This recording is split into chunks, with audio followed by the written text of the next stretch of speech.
지난 국회에서의 체포동의안은 여러분들께서 보셨다시피 부결이 됐습니다.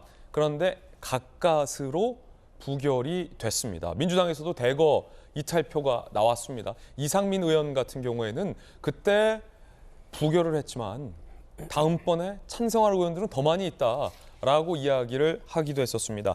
그 혐의에 대해서 검찰이 이르면 이번 주에 이재명 대표를 불구속 기소할 수 있다고 합니다. 이번 주 이재명 대표 대장동 성남FC 의혹 관련 불구속 기소, 428억 약정 의혹은 제외, 보강 수사할 수 있고 그 혐의로 다시 기소할 수도 있죠.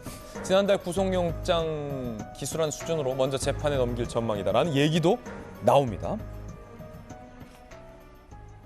한동훈 법무장관이 이 혐의에 대해서 지난번 체포동의안 표결 때 이렇게 얘기했었죠.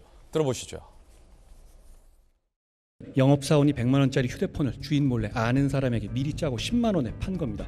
후불제 뇌물, 할부식 뇌물 방식으로 뇌물이 지급됐습니다. 기업들이 이재명 시장 믿지 못하고 약속한 청탁을 실제로 들어주는 것을 건건히 확인하고 나서야 뇌물을 지급한 것이었습니다. 불법의 대가성이 이렇게 명확하고 노골적이었습니다. 이 시장 측은 위례 대장동 공모지침서를 남욱, 김만배 등 일당과 함께 만들었습니다. 아예 수험생이 시험 문제를 직접 출제하게 한 겁니다. 단군 일의 최대 치적이 아니라 단군 일의 최대 손해라는 말이 어울린다 하겠습니다. 정혁준 변호사님, 이거는 체포동의안이 부결됐기 때문에 불구속 기소를 하는 거잖아요. 네네. 그러면은 이재명 대표와 연루된 것으로 의심되는 여러 가지 수사들이 진행 중이잖아요. 네네. 그건 또 그거대로 별건으로 수사가 진행되고 있을 텐데 네네.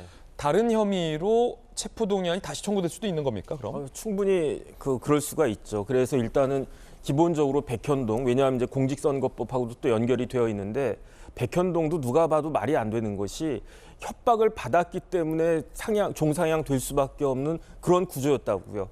만약에 이재명 대표 말씀대로라고 하면 국토부가 이재명 대표에 대해서 협박을 하지 않았으면 백현동 4단계 종상향은 있을 수 없는 일이었다라는 게 이재명 대표의 말을 곰곰이 풀어보면 그렇단 말이죠. 그런데 협박이 없었음에도 불구하고 그렇게 종상향 4단계 해가지고 백현동 그 시행사가 깔끔하게 3천억 벌었다고 그렇게 성남시 자체 그 행정감사에서도 나왔다라고 하는데 그렇다라고 하면은 그러면 그거 자체가 배임이 되는 거고 그다음에 더더군다나 이 사건 이재명 대표 관련한 사건 중에 제일 문제가 되고 제일 큰 사건은 제가 봤을 때 돈이야 뭐 이제 대장동이 더 크겠지만 그 쌍방울 관련된 대북 그 사건이 굉장히 정치적으로도 그다음에 대외적으로도 파급력이 있고 그렇다는 생각이 들고요.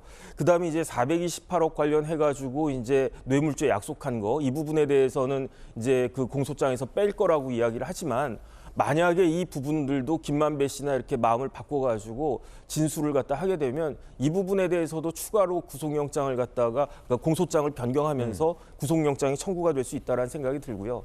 조금 전에 어떻게 나왔냐면은 한동훈 장관이 우리나라 역사상 최대 손해를 갖다 끼친 것이다라는 식으로 이야기하지 않았습니까? 예. 제가 구속영장 청구서 주말에 다시 한번 그냥 쓱 봤는데 어떤 내용이 있냐면 이게 이제 피해 금액을 4,800억으로 보고 있는데 그 당시에 성남시의 예산이 3조였대요. 그래서 검찰이 구속영장 청구서에 뭐라고 이야기했냐면 성남시 전체 예산의 무려 16%에 해당하는 손해를 전체 예산의 16%에 해당하는 손해를 이재명 대표가 끼친 것이다. 그렇기 때문에 이거는 최소한 징역이 11년 이상 나올 아주 엄정한 그러한 범죄 행위가 벌어진 것이다. 이렇게 이야기를 갖다가 했었으니까 물론 이 부분에 대해서는 법정에서 치열하게 공방이 있겠지만 이 결과가 어떻게 나올지는 지켜봐야 되는 것이 아닌가 하는 생각이 듭니다. 예, 수사 결과 좀 지켜봐야 될 것 같고요.